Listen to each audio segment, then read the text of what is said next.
My mom said like I was making my dolls like sing to each other in like opera voices when I was like one.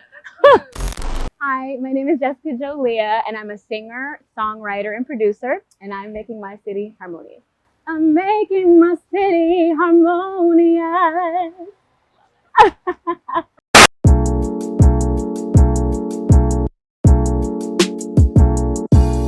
When I was a little girl, I loved music. My mom tells me that I had lots of dolls that I would play with, but she noticed very early that I would make them sing to each other instead of talking. So it wouldn't be like, hi, how are you? It'd be like, hi, how are you? And so I guess from that point in time, my love for music developed. When I was in third grade, I started playing the saxophone. I chose the tenor saxophone because although other people saw it as intimidating, I thought it was a challenge for me. And I was in lots of different bands from third grade all the way through college. I spent a lot of time in high school working with Mr. Mazzaferro. So I was in pep band and jazz band, symphonic band. We competed a lot. And from there, I continued my studies through college and then went on to pursue other aspects of my career. So I traveled to different places as a writer, as a performer on different tours. My most recent tour was the Happiness Begins tour with Jonas Brothers.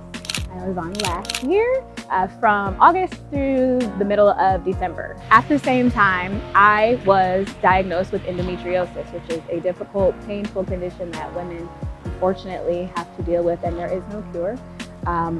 Because of my love for music and my willingness to kind of push through whatever may come my way, decided to stay on the tour and with the hopes of having a story that I could share with other women that would inspire and encourage them to push through things, obstacles that otherwise may, kind of take you out. So at this point in time, I have gone through surgery, very successful recovery, and it is now my mission through music to share my story, inspire and encourage women, and create a sense of harmony, I would say.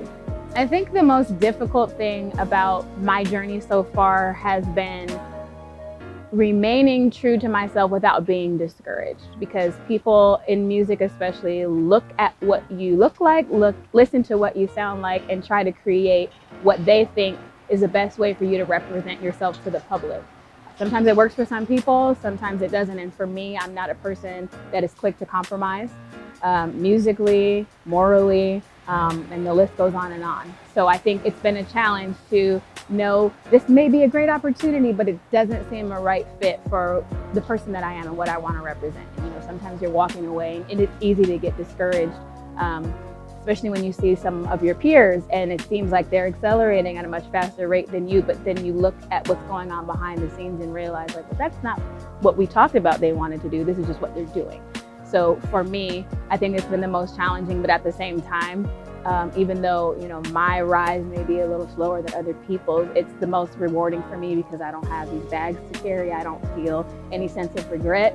And at the end of the day, I'm proud for everything that I've done, the way that I've done it, and will always stick to being true to myself and uncompromising. There are so many creative people in Sacramento and abroad, but the thing that will make anyone stand out is being uniquely who they are. Whether it's sticking to a certain genre or a certain subject matter, or even expanding beyond that. Knowing who you are and staying true to that, no matter where your life takes you, is the best piece of advice I can give to anyone.